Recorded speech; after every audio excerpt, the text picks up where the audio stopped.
this I can't forget, a trace of pleasure or regret, maybe my treasure or the pride. Charles Aznavour singing She back in 1974. The French crooner got his start as a boy. His big break would come when Edith Piaf asked him to tour 8 decades later. After successes that spanned the globe, he's now passed away at the age of 94, 1 month before he was due to perform here in Paris for his farewell tour. Yuka Royer has more. He was a star, a singer loved by generations of music fans both at home and abroad.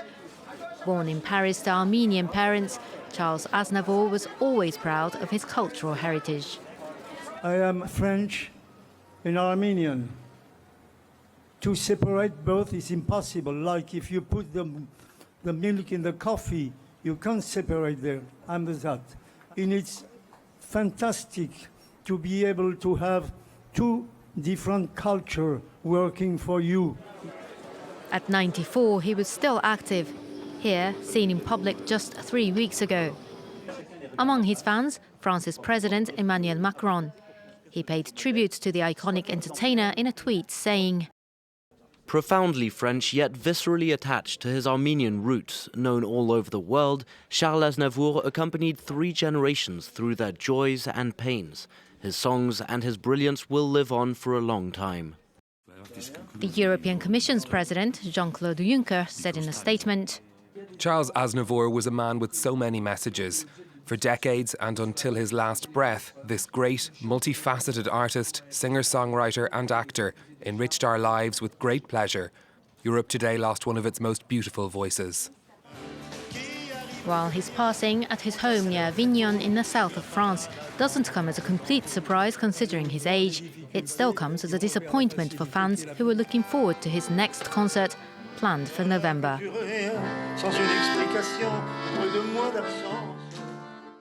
Our coverage begins with France 24's Ashren Verdian.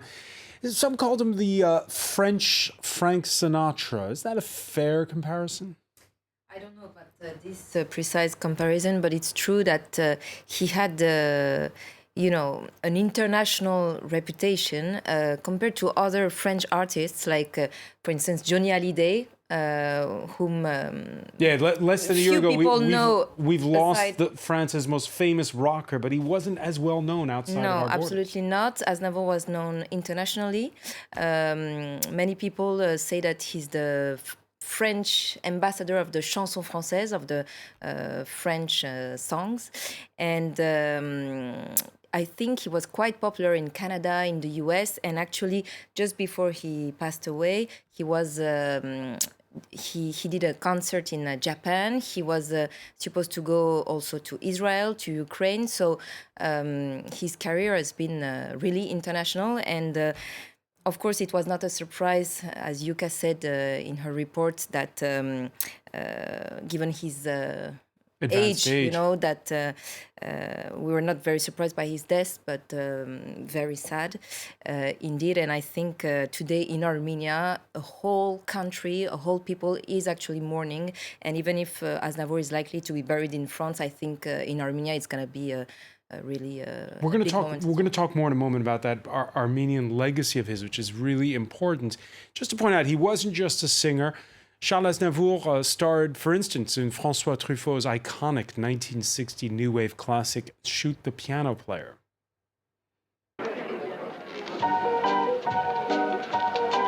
Bonsoir Charlie, ça va bien? Qu'est-ce que tu fous ici? Bah moi je vais te le dire tout comme je t'avais. Ça va. Ça va pas du tout. Bah t'as bonne mine derrière cette casserole. Alors tu devrais être devant. And he starred in other films such as The Tin Drum by Volker Schondorf.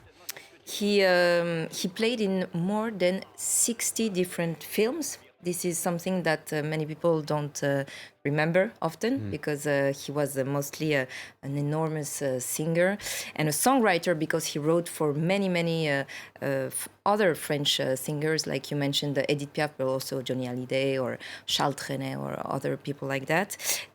Also, something that we don't know, he was a diplomat because since a few years he was ambassador for the Republic of Armenia to the United Nations in Geneva and also to Switzerland.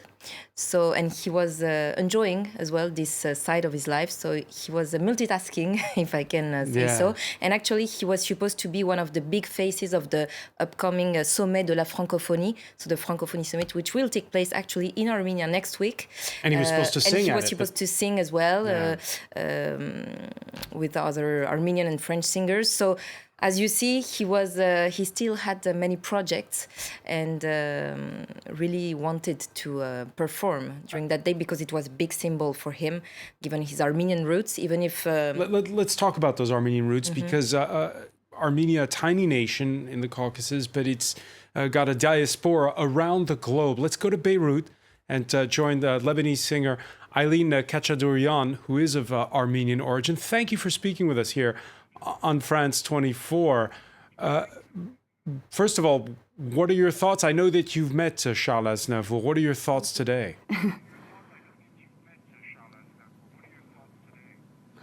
Well, I think like all the Armenians in the world, the Armenians are mourning a huge loss.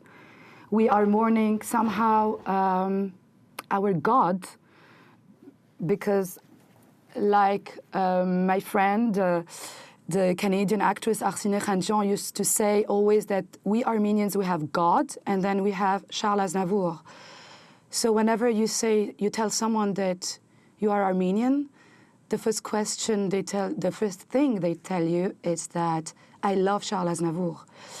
So it's a huge loss for all of us and for the whole world, and especially for Armenians, because he was our ambassador around the world. It must have been, as a singer, it must be a little bit intimidating when you meet Charles Aznavour because he was so exacting as a showman. Yes, I met him when I got the award of the Best Rock Album in Los Angeles, and he was the president of the ceremony. And then I met him personally, where I offered him my album.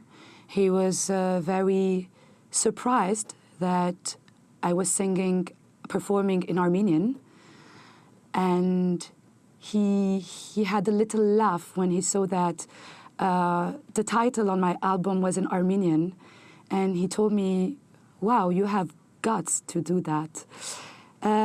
He was very, very decent, sweet. He was getting already a little bit old. It was 9 years ago already. Let's take a listen to Charles Aznavour singing one of his classics, La Bohème. Je vous parle d'un temps que les moins de 20 ans ne peuvent pas connaître. Montmartre en ce temps-là accrochait des lilas jusque sous nos fenêtres, et si l'humble garni qui nous servait de nid ne payait pas de mine. C'est là qu'on s'est connus, moi qui criais famine. Ashton Verdon, that song translated into how many languages? I think 7 or 8, and actually he used to sing in 7 or 8 languages.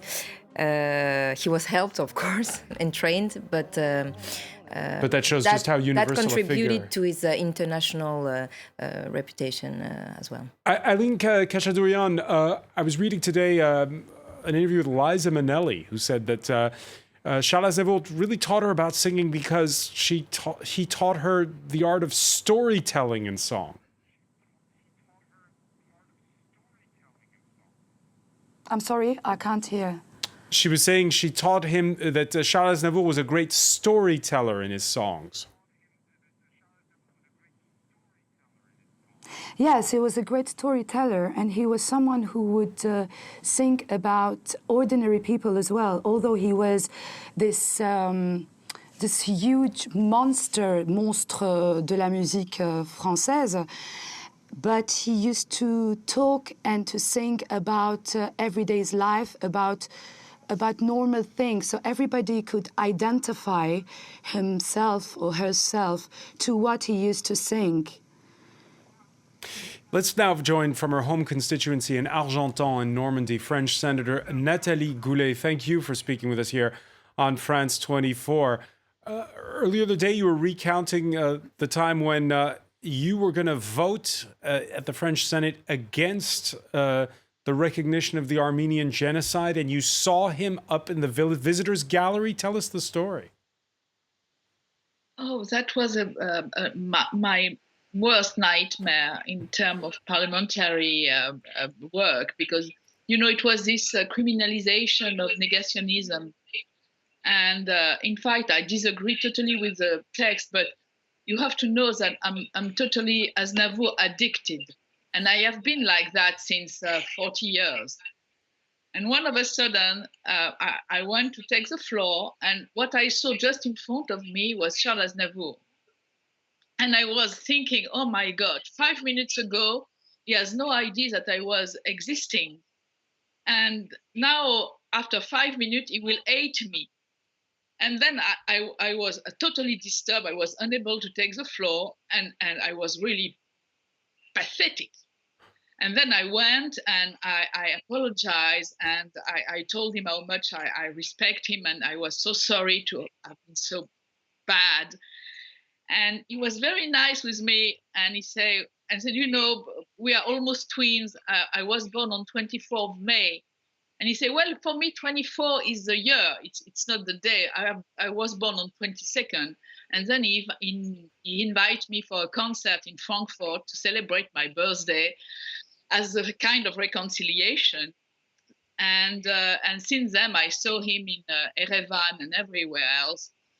And it's very emotional because, you know, it's a legend, as you say. It's a worldwide legend. And then there is something which is, first of all, he's also a migrant, and he was always arguing in favor of migrants. So despite his 94 years, he was totally in this world. I mean, he was totally in his history, in this current history, with a lot of projects, and never old-fashioned. Never out of date. Despite the fact that never out of date. Just very briefly, because we're running short on time. Nathalie Goulet, your favorite song of his? No. Take Me Along. Okay, good choice. I'll turn now to James Creedon of Media Watch fame. James, of course, lots of tributes appearing online and in newspapers already.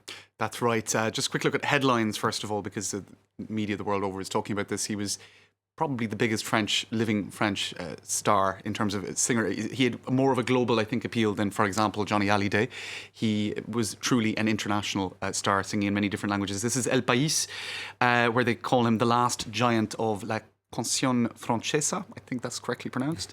Last giant of chanson française.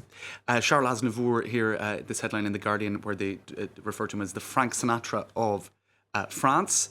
And I suppose Le Point here in France agreeing with that, calling him Charles Aznavour l'Américain. I think Sarkozy was referred to as l'Américain as well, but not quite for the same reasons perhaps. But certainly he was inspired by figures such as Frank Sinatra. Well, when you make it in America, it's the French. For the French, that's a big deal. Right, exactly. Yeah. It's the consecration. Even had a star on Hollywood Boulevard two years ago. Some have been sharing images of it as well on social media. So certainly that was another consecration, as they say. This is Europe 1, the website here in France. They're talking again, of course, about his connections with his homeland, with Armenia, and how an upcoming summit for the Francophone world taking place in Armenia he was meant to be there, and now he will he will certainly be honoured at that upcoming event. This is a headline in the German press where they talk about 1,000 songs in 80 years, and that's actually only the songs that he wrote or co-wrote, because he performed then and recorded more than that again. If I may, even 1,400. Wow, I mean it's incredible. But even 180 million CDs sold. It's mind-boggling. All over the world. Certainly, it helps when it's spanning that much time. But that actually, I did a little bit of maths. That's one song he wrote every month. Although I'm sure he had periods where he was writing lots in a month. More or less prolific, yeah. Right, just extraordinary level of... And La Bohème, which is one of his best-known songs, it really is extraordinary on YouTube, for example, if you're, or whatever platform you're on, to see the different performances down through the years. This is from 1965. You have another one in 1991. You were talking earlier, Ashran, as well, about how many different languages he performed that song in. There's even an edit showing 5 languages. I mean, he sang it in even more than that again. Look, there's way too much to say on this. Emmanuel Macron has been tweeting what you could expect, his homage. And of course, the head of government as well, Nicole Pashinyan, has put up a very moving tribute on Facebook.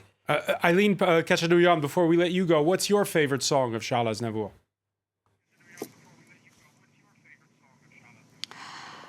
Comme ils disent, because I think that he was one of the first performers to sing about homosexuality at the time. It was in the 70s, and he had the guts to sing about this, and I love this song. Eileen Kachadouyan, I want to thank you so much for joining us from Beirut. I want to thank as well Ashran Verdian, James Creedon, and we'll have more coverage, and there is more coverage on our website, france24.com.